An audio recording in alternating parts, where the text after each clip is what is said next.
Hello, people. I was just meditating earlier today, and I have a question for you. Have you ever gotten to a place where you wonder, you question to understand God? What's in your mind? What's your plan? What are you trying to tell me? What are you trying to do? Because it seems to me as if I don't know what's in your mind. It seems to me as if I don't know what you want to do. I've sought you, I've prayed, I've fasted, I've given. I have done all I could do. I've attended conferences. I have read your word, God. But it seems like I still don't understand what you want to do or what you're trying to do.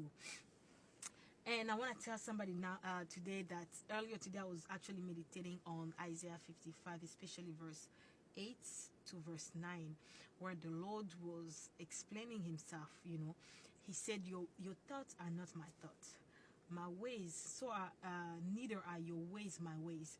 And then he went on to say that his ways, his thoughts, what he has in plan are far higher than what we have in mind.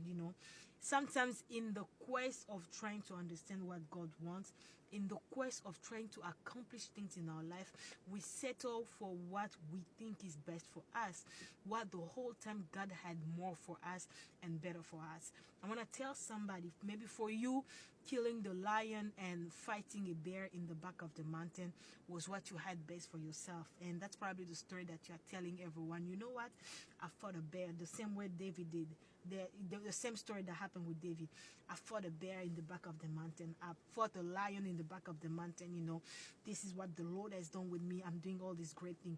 The whole time God is like, that bear and that lion, that's the entry level of what is ahead of you. I have greater things ahead of you, and for you to access those things, you have to fight a giant that is probably more challenging than the lions and the bear that you fought in the past. And for David, his introduction to kingship came from the ways that the Lord had established. Maybe even in the bingo card of David, he could have never imagined that he would have to fight a giant in order for him to access kingship. But yet in God's way of doing things, he told himself, that man that is in the back, that man that is probably thinking and telling themselves, when the prophet came and asked for the sons to come out to be anointed, my dad didn't even call for me. So there's probably no other things left for me to do there other than taking care of the sheep. Yes, God saw the person from the back of the mountain where he was, and the Lord pulled him out. And the way the Lord pulled him out, and which I actually love, is that God gave him a big entrance.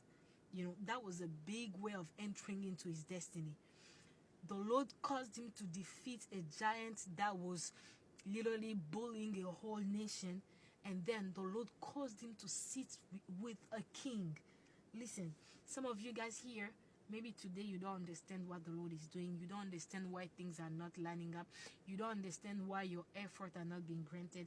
I want to tell you, like, all those things are stepping stone for where the Lord is taking you. All those things are stepping stone, okay, for what the Lord is doing with you and for you in this season.